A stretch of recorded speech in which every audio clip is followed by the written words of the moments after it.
Start. महोदय, मांस, मछली आदि को भी इससे पकाया जा सकता है।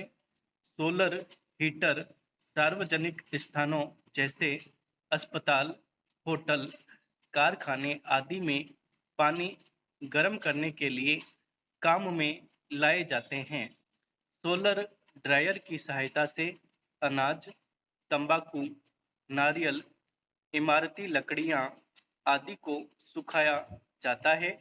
अब तो ऐसे सौर संयंत्रों का विकास किया जा रहा है जिनसे समुद्र जल के खारेपन को दूर किया जा सकता है।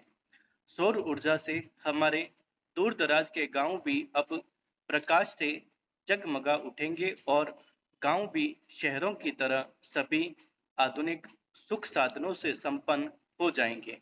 हम भारतवासी सौभाग्यशाली हैं कि हमारे देश में सौर ऊर्जा 12 महीने सुलभ है।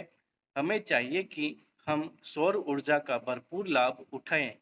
इससे न केवल पारंपरिक ऊर्जा की बचत होगी, पेट्रोल, डीजल, मिट्टी का तेल आदि के लिए विदेशों का मुंह नहीं ताकना पड़ेगा, बल्कि विदेशी मुद्रा में भी ज्यादा बचत हो सकेगी।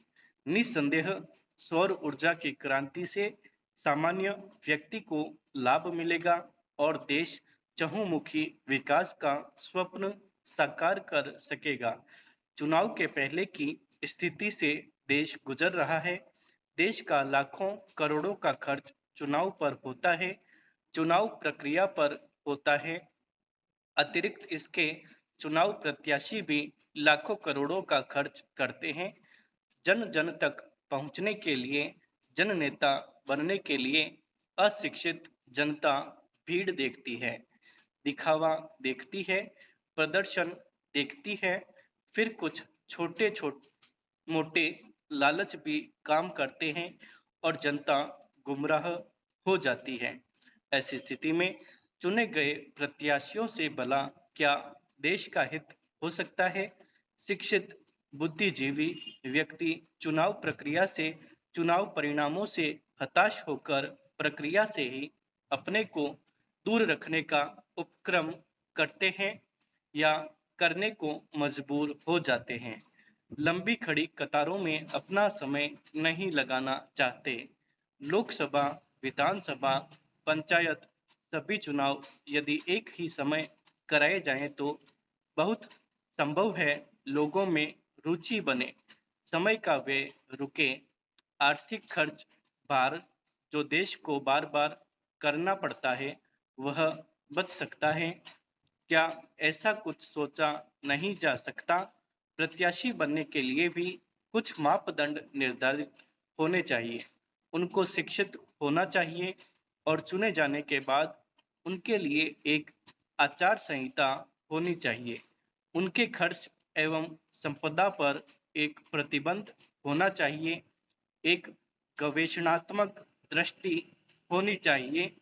समाज का हित चाहने वाले ऐसे चुनिंदा लोगों का जीवन महात्मा गांधी की तरह सरल, स्वच्छ एवं सादगी वाला होना चाहिए।